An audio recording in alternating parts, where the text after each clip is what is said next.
Okey, so sekarang saya akan interview beberapa orang murid. So soalan-soalannya saya akan tanya, apa perasaan anda lepas tengok result itu? Syukur pada Tuhan. Memang banyak usaha, tapi doa tu kena jangan lupa jugalah. So bila nampak result ni memang rasa getah, memang rasa semangat lah. Ya. Betul. Ya, sama Sofia, baby Muhammad Yatim. Okey lah, sebab dah usaha kan. Sebelum ujian bertulis, selama 2 bulan saya memang setiap hari study. Dah rasa macam okey lah, boleh lah ambil final. Dia macam seronok tapi tak seronok. Macam result, macam okey je. Akan tengok makan dulu. Makan kat sebelah akan tu.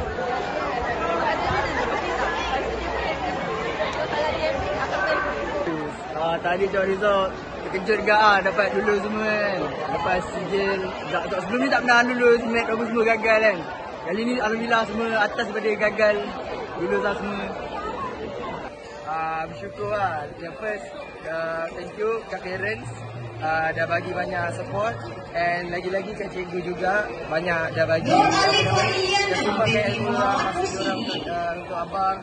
And last sekali bagi abang, result abang walaupun ada lah cantik yang abang harapkan, tapi abang bersyukur apa yang abang dah usahakan selama ni.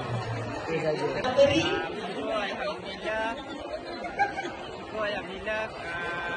kita konsen dapat result yang walaupun dah sekali lain tapi ada ingatan lah daripada Soalan kedua, lepas ni nak buat apa?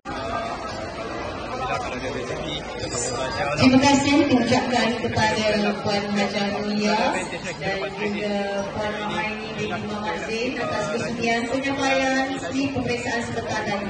Okey, untuk set fotografi saya mohon semua untuk duduk kerana kita akan ambil ramai-ramai ya. Fotografi akan duduk di atas dan kita VIP di depan, anak-anak didik bekas anak-adik semester 2024 akan berada. Tunggu tawaran, time ni kerja dulu. Lepas tu nanti dapat tawaran, pergilah mana-mana pun. Akan dapat result pun macam boleh. Akan berasa, akan komen dan dapat dapat. Ini macam mana? Ya, sebelum minggu tawaran dah belajar tu, saya kerja dulu lah kejap. Kerja sementara kan. Macam biasa nak sambung matrik ataupun untuk diploma. Itu je. Dan soalan ketiga, akan kata untuk batch 8 nanti. Okey, jom. kalau nak study tu, saya faham dengan hafal. Kalau korang boleh master 2 ni, insyaAllah apa-apa subjek mesti boleh. Yang penting mesti Okey, kita mohon semua duduk dan kalau berdiri macam ni dalam gambar tak cantik advice. Boleh sekejap je. Kita ambil gambar ramai-ramai. Yang depan ini je. Buat banyak latihan. Saya mohon ibu bapa dan juga boleh duduk, kita akan ambil gambarnya. Pulang study, jangan asyik ponteng, jangan asyik keluar kelas. Jangan buat benda bukan-bukan, jaga diri, jagalah hubungan dengan semua orang. So, good luck. So, sampai. Kita ambil gambar. Belajarlah bersungguh-sungguh. Belajar dari awal. Sebab kita punya tahap dia akan sampai dekat exam nanti. Sampai dah exam baru-baru dah sedang. Okey, semua 5 Izura sains tambahan berkumpul di Federal Kasih sekarang di depan pentas. 5 Izura. Alright, untuk kata-kata batch 8, boleh mula study lah sebab korang SPM awal kan tahun ni. So, study hard, work hard.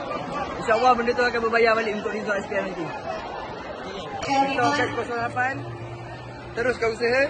Raya dah dekat. Yang penting, jangan main-main. Sangat dah dekat. Tahun ni sangat dekat. Itu saja. Ulang suara. Haris binti Azrul Sani. soalan jaga Iman Najimah binti Wahaizah. Saya mengucapkan tahniah kepada semua batch 07. Semoga anda berjaya. Doakan kami SPM dapat straight A. And then doakan kepada batch 09 lah. Batch 09, belajar elok. Belajar elok semua. Okay, bye. Sekian sahaja daripada saya. Saya mewakili NFS ingin mengucapkan tahniah kepada Batch 07 kerana telah selesai menerima result SPM.